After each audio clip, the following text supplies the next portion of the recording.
Hey guys, it is February 12th, 2 days from Valentine's Day. We've got ourselves a Wednesday balance patch. As always, I will be going in the order of reading the patch, explaining what it's doing, and then I'm going to give my opinion on how that's going to affect the meta of the game. Usually I'll break it down into how it affects Storm League and how it's going to affect the competitive scene, because we are still seeing a little bit of that, and we will be seeing some of that tonight in Heroes Hearts Celebrity Clash League, which this is the finals. Check it out on their Twitch. It'll be available 8 p.m. Central, 6 p.m. Pacific, and I'm too lazy to do all the rest of the translations. So, let's go right into it and see what they've changed. We have been seeing some powerful Cho'gall builds that have been absolutely dominating from people like Leon Black. Mal'Ganis has been dominating with Leon Black. Muradin, Stitches, and Tyrael changes are pretty interesting, so I'm excited to see those. Deathwing has been extremely strong, so we will see that. Malthael has been seeing, pretty average in the meta, nothing too crazy, so I'm surprised about that. Abathur's push build has gotten a little bit too out of hand, and the rest of his builds have kind of just disappeared. Zarya, again, haven't seen too much of her in the meta, so I'm surprised about that. Auriel has been dominant still with Resurrect, even after those changes, so we'll see what they do about that. Malfurion and Uther, relatively normal. Uther's been pretty strong in the competitive scene as a main tank, as well as a bruiser. So we may be seeing some survivability nerfs and then some buffs to healing if they want to push him to the healer role. Or we might see some healing nerfs and just commit him to being a bruiser. Maiev saw some decent nerfs after the last patch, so she kind of disappeared from both the competitive scene and the solo league or storm league. And then finally, his ranged Azmodan has been stronger, just ignoring objectives and not even helping his team. Fenix has been kind of in a weird spot. Gall, very strong. Jaina has always been in the meta, but I'm worried to ever see her on here. Then we have Raynor, also, again, a little worried to see him on here. I think both of these were in a very good spot. And then finally, Sergeant Hammer, which is always a little sketchy. Let's get right into this and see what they've done. Cho, Callous-Hide, new functionality while under 60% maximum health. Cho receives 15% additional movement speed and healing received. So, he used to be able to just leave his trait on and get this benefit forever, and that became very dominant, allowing him to just pretty much stick with people and just keep hitting them repeatedly with auto attacks. Having this requirement is going to effectively ruin this talent because you don't want to try to stay below 60% health. Cho'gall, despite being a two-person body who should have double the health of other people, does not. Stitches alone has more health than Cho'gall, and so you can't really just play at low health. If you go into a fight at 60% health as Cho'gall, everyone looks at you as, oh, we can quickly kill 2 targets right now. So this is very risky, and this will effectively ruin one of the strongest builds we've seen from Leon Black. Enrage Regeneration, new functionality. Each time Cho takes damage or deals damage, he's healed for 60 over 3 seconds. Enemy heroes hit by Gall's Dread Orb receive 35% less healing. This is actually pretty cool. I like this. It's going to make you a little bit more lasting in fights and just more of an annoyance. But overall, this will require some different challenges and changing around his build. Mal'Ganis, health is being reduced by 100. Health regen is being reduced to compensate. Carrion Swarm cooldown is being increased and damage is being reduced. These are what you call percentile nerfs. Percentile nerfs are essentially just taking a strong hero in the meta, lowering their stronger abilities by percentages, and hoping that that will lower their win rate at an equal rate. And so we're likely only going to see no major changes in Mal'Ganis. He's still going to be picked in all of the same areas. He just might be a little bit weaker than he was before. Muradin. Muradin has been in a pretty lower spot, I would say, on average. I still think the Get Angry build is a very strong build, but overall, he's been kind of outclassed by a lot of other tanks. Dwarf Toss. Armor amounts being increased. Usually this is only used as an escape, or at least that's a playstyle that I recommend, is mount up to engage, and then you Dwarf Toss to get out when it's getting a little sketchy. Block is being removed, and a new talent is being added called Dwarf Block. So Block was normally a talent that was given to all tanks, which just gave you 2 block charges, and then over time you'd get 1 block charge back, and stacking back up to 2. Well, each person who had Block is getting their own version of Block, as we've seen with Sonya and some other people like I believe almost everyone has their own block now. New talent, Dwarf Block. Casting Dwarf Toss grants Muradin 4 charges of 75 physical armor against the next hero's basic attack. These charges last for 10 seconds. So you Dwarf Toss to get 4 charges, and then you can mount up and kind of do whatever you want to. I'm not a big fan of this because, again, I like to use Dwarf Toss defensively more than offensively, so I personally will never take this talent. But I could see the benefit of this talent where you're going to Dwarf Toss in. You'll have 30 armor against spells and 75 armor against auto attacks. It could be just enough to pretty much make the difference in fights against slow auto attackers like Zul'jin, or, I mean, Zul'jin if he's high health slow auto attacker, or Raynor or Hammer, things like that. But overall, I'm not a huge fan of this. Heavy impact, slow duration being increased. This is the slow from landing on your E. So it's kind of just buffing underutilized talents and giving a more E engage feel, but I personally still would not recommend that play.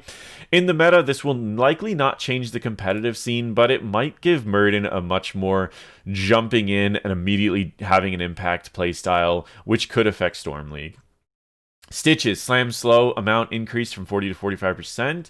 Patchwork's creation, healings from minions dying increased, healings from heroes dying increased. I like this talent a lot already, so seeing that buff is pretty exciting for me. Fishing Hook moved from level 16, so now you can grab people at a further range. Meat Hook moved from level 16, no longer has a 4-second restriction after hitting enemy heroes with Hook for its proc to reapply on basic attacks. Pulverize moved from level 16, which has the slow amount increased from 75 to 80%. What? That's so crazy. So they just flipped all of the 16 talents to the 13 talents. So you get your hooks faster, you get your big slows faster, and then the armor effect from your W. I wonder if this is going to change anything. I think the builds are essentially still going to be the same. I wonder why they did that. So normally when you do talent swaps like this, it's because you find that there's a talent that you believe should be in a stronger area. So for example, on Deckard Cain, I recommended switching Ancient Blessings to level 16 rather than nerfing it because it was a very powerful talent. And I recommend moving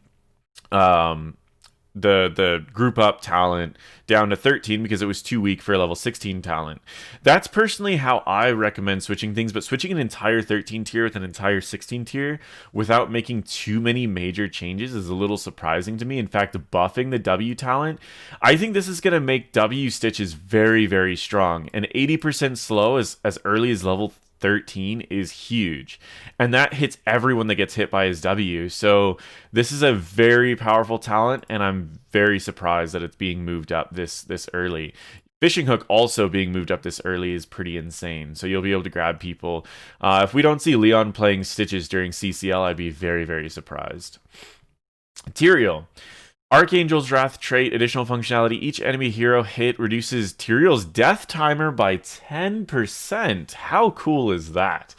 I was not expecting that, but that's a neat way to do it. So usually you'll only be able to hit 1 or 2 people because you kind of need to follow one person and everyone else just spreads out. So overall, it'll shave off 10% of the death timer, not a major buff. Ardent Restoration. Healing increased by 3.5 to 4 per stack. I personally never thought that this was that strong, and I don't think this is enough to really change it. Tyrael's level 20 talents have been reordered to follow normal conventions, which means Q, W, E, etc., etc., etc. Deathwing, let's see what they've done to Deathwing. Basic attack damage reduced, that's a huge chunk of reduction right there.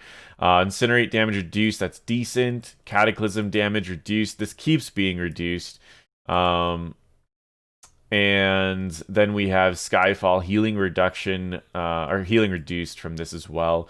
Again, they're nerfing all of his major talents and traits for what he's actually been dominating with. Worldbreaker is not getting any nerfs. This is almost all nerfing to Destroyer. So Worldbreaker is getting more recognized, but honestly, I think Deathwing's at a point where he's pretty safe to leave him alone now. His damage is relatively low. He still can't be healed, and he's just going to be a big target with a big health bar. I still think, honestly, I think it's safe to let him go now, and I think it's safe to let... if you see a Deathwing, feel free to still run a Grey Mane against it, toss a Cursed Bullet out, or a Leoric, anything like that. But honestly, I really wouldn't worry about him too much anymore. I think that he'll still sit at a 52-53% win rate, but he's going to have easy counters that are going to be available. He's also going to be better on certain maps than other maps. Maps like Braxis, for example, if he gets poked down, that lack of healing will really struggle. And again, globals will be really good on larger maps. So I think he'll fit in kind of a similar position as like Dahaka. But yeah, I don't know. Overall, I think it's he'll still likely see a couple more nerfs, but I think this is finally at the point where we don't need to permaban him, but we can simply just let someone pick him and then counter. Malthael. What they're going to be doing here is they're going to effectively be adjusting underused talents and buffing underused talents, nerfing overused talents. Throwing Shade no longer has a quest. Cooldown reduction is being reduced to compensate for the fact that you don't need the quest on it. Mana cost after taking the talent is going to be increased. Interesting. I've actually like never seen this happen outside of like, what is it? Mirror Ball used to do that, and it might still do that, actually. I think Mirror Ball still does that, where mana cost gets increased after taking the talent. That's a very unique way of balancing something, especially a talent that's not usually picked that much, but hey, whatever. Tormented Souls, cooldown is being reduced, and Last Right's cooldown is being increased. Tormented Souls, I still think is pretty good if you have Nano Boost, just because you don't really...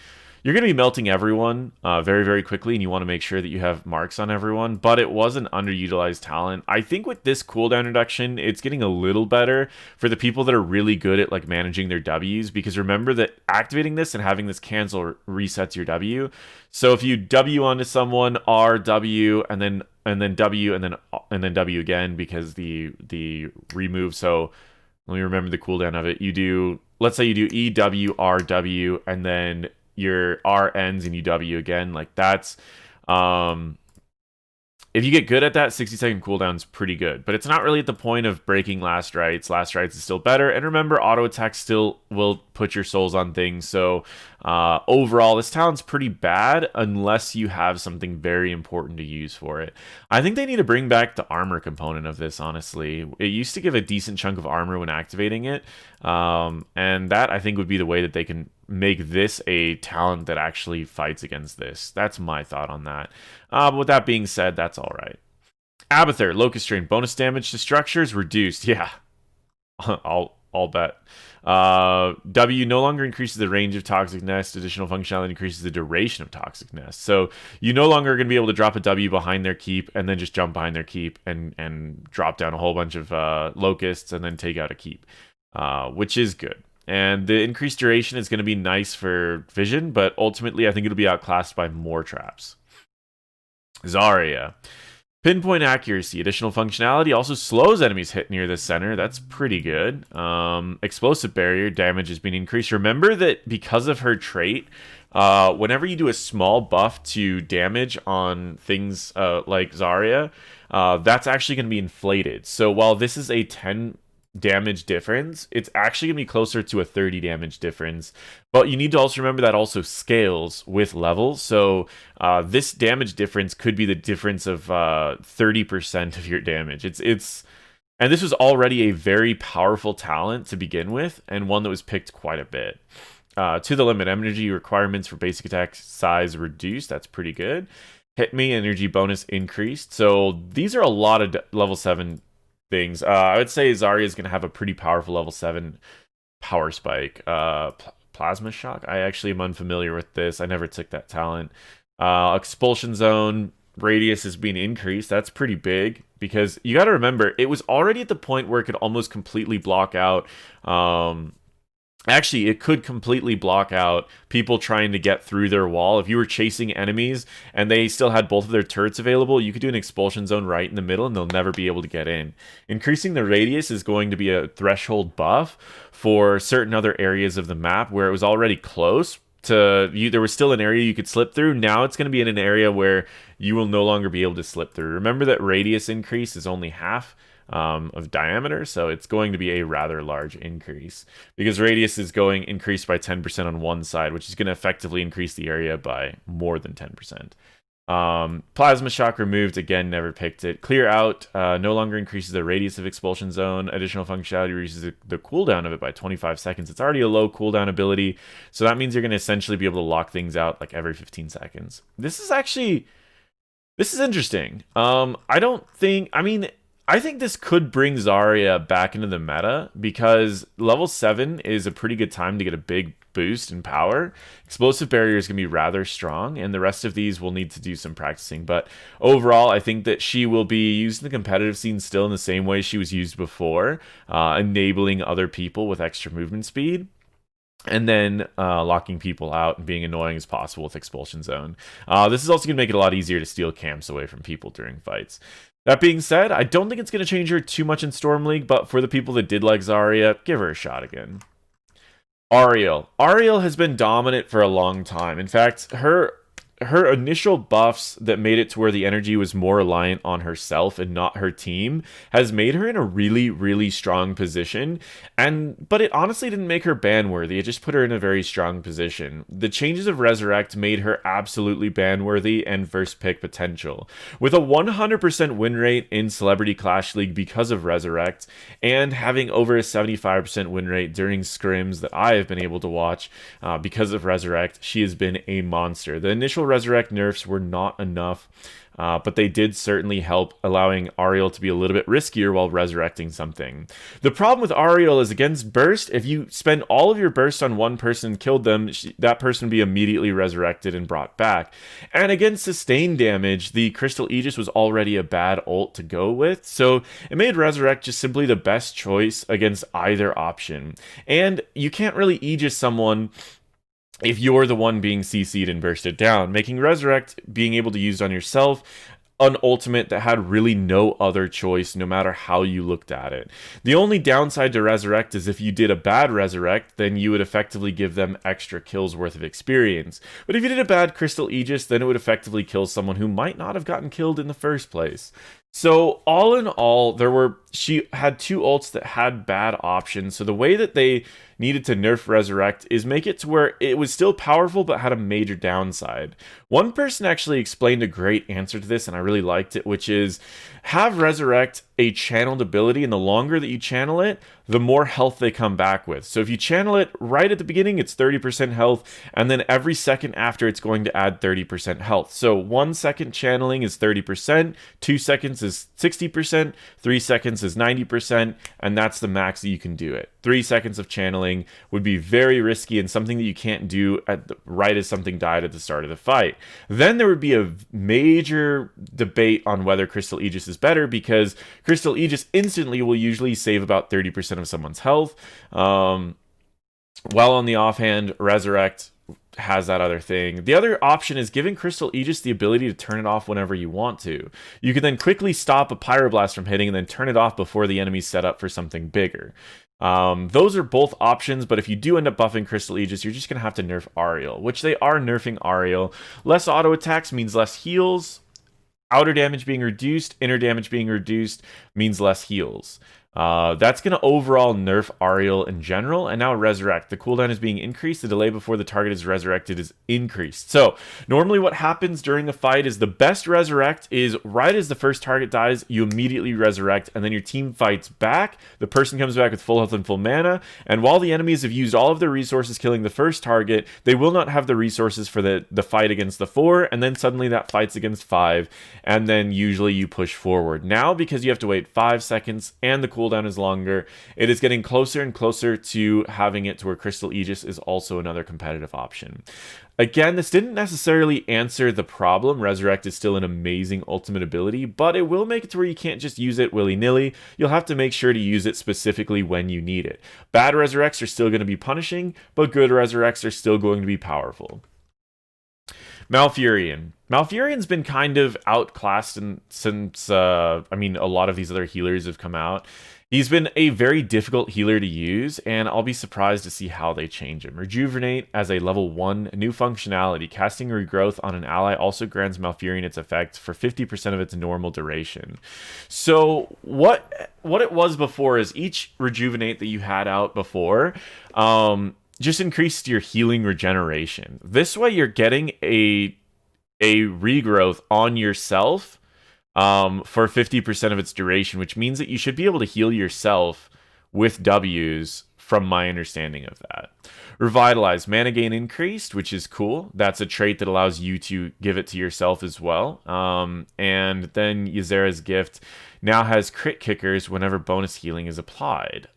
This is interesting, but level 16 is hard to pick anything other than your thing, so just giving a buff to that's interesting. Yeah, I don't know.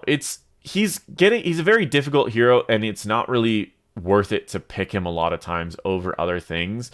What I'd like to see, honestly, because they removed like the extra movement speed, I would like to see a talent that increases the range of his E.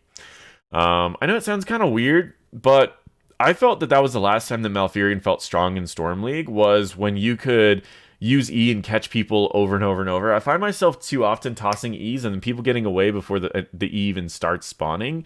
And in the past, when I had the movement speed, I could always throw an E in front of people, and that allowed me to lead to kills. It wasn't really too strong in the competitive scene, but it was just really nice and allowed me to do a little bit more with Malfurion. Right now, I usually feel like Lucio is just a better pick because he heals more. It's a lot easier to heal, and you can do other stuff while healing, and you don't have any mana problems. But Malfurion's still a strong hero. He just requires a lot of effort. Uther. Health is being reduced. Health regen is being reduced to compensate for the lower health, and it actually looks like the health regen is being reduced further than what the health is being reduced. But hey, that's whatever. Cooldown has been increased of his stun. Holy shock damage reduced. And this is actually pretty interesting. They are trying to get people away from the tanking role of Uther, but honestly, I think they need to just commit in one direction. Every time you nerf his health, buff his healing. And then nerf his health a lot and buff his healing.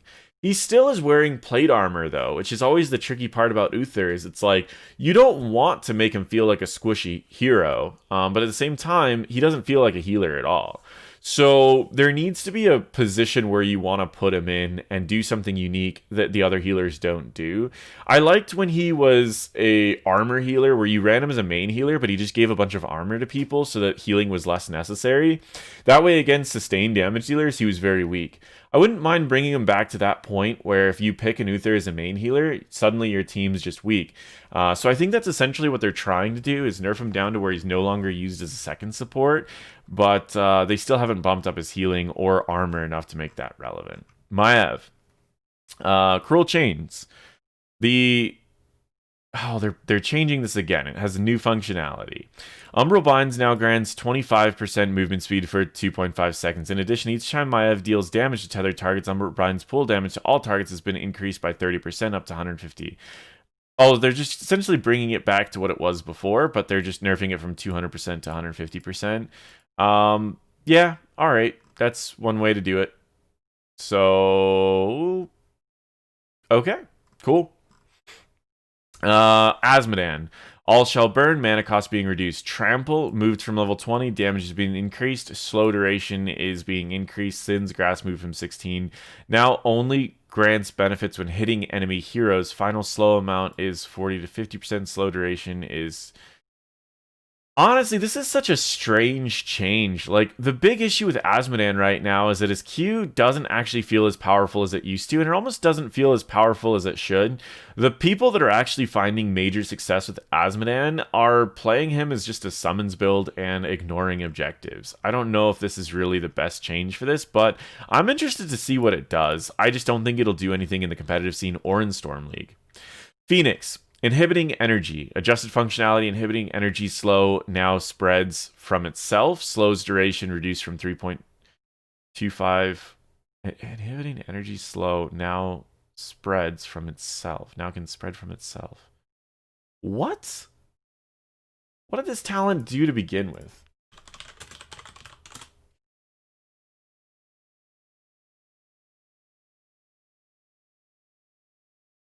Okay. While Phase Bomb is active, basic attacks against slowed heroes slow all heroes in its area by 30%. Does not spread from inhibiting energy slow. So, you can hit someone slow, and now you can hit someone else that was slowed from the first one and slow once again. So you can spread the slows all around their team. That's cool. The major talent that was picked at this time was movement speed. But having this to where you can continuously and permanently slow everyone by spreading your own slows indefinitely is kind of cool. Having that a 30% slow on everyone at all times, as long as one person can slow, which you can set up the first slow, is actually pretty cool. So I would say that's might actually overtake the other talent. Emergency Protocol. New functionality. When Fenix has shields from shield capacitor, he gains 10% movement speed. This bonus is increased from 15% when Fenix loses shields from shield capacitor. So, this talent, when it's depleted, you gain movement speed for 5 seconds. Now, when your shields, while you have shields, you gain 10%. When you lose shields, you gain 25%. So you just get a flat movement speed increase of 10%. And then it bumps back up to the normal one when your shields are depleted. So why would you ever take this talent? I guess a 40% movement speed, 10% for 4 seconds up to 40%. I mean, I think they're just buffing underutilized talents. I don't know if this seems like a really good talent for competitive teams. But yeah, rapid recharge, additional functionality reduces the period between or before shield capacitor begins regenerating from 5 to 3 seconds. Seems pretty good. Gall. Ogre's Rampage trait. New functionality increases the damage bonus of Ogre's Rage by 5%. Each time Gall damages heroes with this, increase it by 1% up to 10%. Seems pretty reasonable, but I don't know if those nerfs from Gall or Cho are going to make this buff from Gall worth it. Jaina, Ice Lance, cooldown reduction reduced, and this was her best talent at the time. Ice Flow's cooldown reduction increased per hero hit. This is always frustrating to me because Jaina has been one of those heroes that can do a little bit of everything, but her win rate has been kind of back and forth. I get that they can nerf her and keep dropping it down, but the challenge about Jaina is she's already has a major weakness, which is her low range. If you want to buff another underutilized talents for Jaina, you need to buff her range, yet nerf her damage, but then keep her damage the same if you're going to be at a close range. And that's the big challenge about Jaina is I never hear anyone complaining that Jaina is overpowered, right? I personally think that she's one of the strongest mages in the game, but I never hear people complain about playing against Jaina. They complain about playing against Kael'thas, Kel'Thuzad, as well as a variety of other heroes, but I never hear them complain about Jaina, which is why I'm always surprised when they keep nerfing her main build, and encouraging playstyles that are kind of weird. This allowed her to do camps very efficiently, and it just made her do decent damage in fights, but it made her in a risky playstyle. Ice Flows is one of those where if they nerf it, if they buff this too much, then the root is going to make it to where you can permanently root 3 people. Already, it's at a cooldown. This actually hits the threshold where if you hit 3 people with the root, you can infinitely root people. It's not making this talent fun, it's just going to make this talent oppressive. Which is going to make it to where she's going to lose her ability to do camps just to permanently root 3 people. And then she's going to be a hero that people are going to complain about. So I'm a little concerned about this, but overall, this will actively affect Jaina. Because this is hitting that threshold that I'm talking about, where at level 16, you'll be able to permanently root people. Because from my understanding, and I will need to pull up...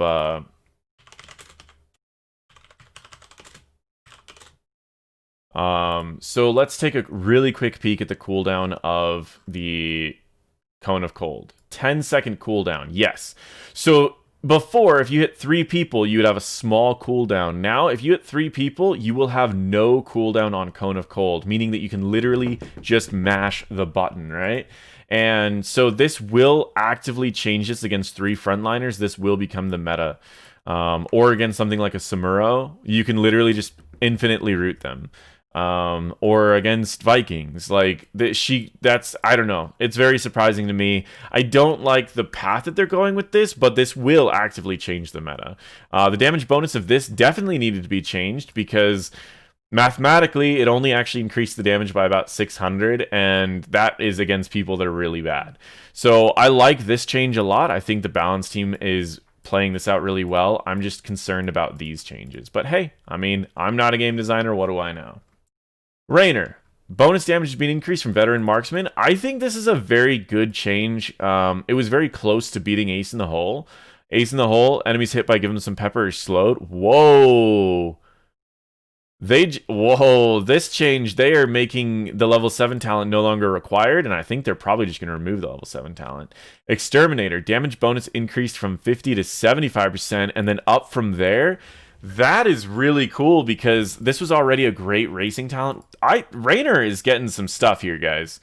Unstable compound no longer adds slow. Additional functionality, enemies hit by giving him some pepper grant him 10 mana and reduce the cooldown of penetrating around and inspire by 1 second. Wow. I think this is going to make Raynor insanely strong for both Storm League and the competitive scene.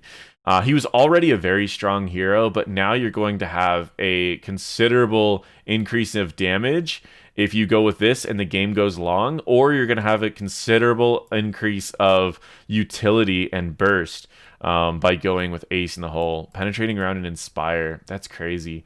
And then same thing, increase of race on BOE. I like this a lot, but I almost think it's a little too strong. He was already a decent win rate and a decent sustained damage dealer, but I think that he'll see about as much play in Storm League, but I think that he'll see a lot more play. He'll see more play in both scenes. What am I talking about? Sergeant Hammer, Barricade. Additional functionality reduces the mana cost of Concussion Blast from 80 to 40. This is not going to change any scenes. Competitive scene still wants the Unstoppable, and non-competitive scene probably won't be taking too much Barricade. Bug fixes, Auriel. Damage bonus to non-heroics, and an issue where Grandmaster accounts could be restricted by... Ooh, that's a bug fix that everyone in Grandmaster's been asking for. Alright guys, thank you so much for waiting throughout this entire balance patch. I know my balance patch notes usually end up going pretty long. This was no exception. I really wanted to talk about how it affected the competitive scene, how it affected the normal ones. As far as a quick summary of what happened, Cho will no longer be seen in the competitive scene, but still might see a lot of play in normal games. Mal'Ganis is getting a percentile nerf, which should only lower his win rate by just a little bit. Muradin is seeing some underutilized talents buffs. I see no major changes from him. Stitch's slow on W seems like a pretty huge talent to pick up on 13. He may see a little bit of play in the competitive scene from that, because you can simply slow people, walk up and gorge them, even if you're bad at hooks. But also seeing that his hook is getting closer, he may be seeing more play in both. Tyrael's change is mostly a small change that won't likely see any major differences.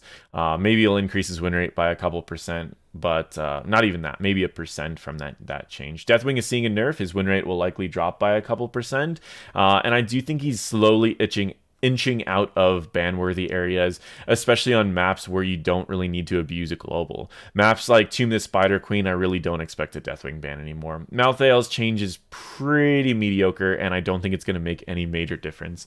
Abathur's change will change the annoying playstyle of Abathur, but it won't bring back the playstyle that we saw in the old competitive scene. Zarya's change will bring her, again, same play style in the competitive scene, but she might be a little bit stronger in Storm League, up to the point where I would say you could probably play her on maps where she could be pretty good. I like to play her in a solo lane on maps like Volskaya, where you can simply just join your team whenever you really need to. Auriel, I think that's a pretty good nerf to Resurrect, and they nerfed her healing as well. I think this will put her into a pretty good spot, but I don't expect the competitive scene to stop banning her, because Resurrect is still very, very strong. But she is definitely in a better place. Malfurion, I think these are interesting changes. It's going to make him a little bit tankier. Doesn't really solve the problem that he has, but I think they're all right changes. Uther, as far as the competitive scene, he's going to be going the same build that he's always been going, so you likely won't see a change in that. But in Storm League, I think it'll make him easier to play, because you can simply just go the Q talent at 1, and then you never need to throw Q on yourself. Uther, I mean, they're trying to get him away from this main tank playstyle, and it's going to continue nerfing the main tank playstyle quite a bit, and at the same time, it's also going to make him harder to be played as a bruiser.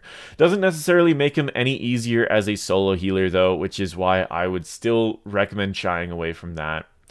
Maiev, and if you want a playstyle of a healer that gives a bunch of armor to your team and damage reduction of the enemy team, I recommend trying out new White Mane. Maiev, I think that this is a good change to bring her back. Azmodan won't change him really in any way. Fenix will likely be played a little bit more in the competitive scene. Gall likely won't be changed. Jaina will likely be played a little bit different against heavy melee teams, but I still recommend going the normal build in most games. Raynor, I would say, is going to be played a lot more in Storm League and a lot more in the competitive scene. And then finally, Sergeant Hammer will likely not see any major changes. Thank you guys so much for watching. Check out the Celebrity Clash League that is casted by myself and Bahamut today. This is the finals. I highly recommend it. We will be seeing Leon Black and Liam versus their whole team versus Munfair and Turk, and again, their whole team. I'm mentioning just the people that you've most likely heard about, but both of their teams are stacked with some awesome celebrities in the Heroes of the Storm community. Make sure to check those out. It's going to be a ton of fun, and there is some pretty cool announcements coming out after that. So guys, check out that. Thank you guys so much for watching. I know this video is getting close to 40 minutes, but I really appreciate it. And let me know what you guys think about all of the changes down below.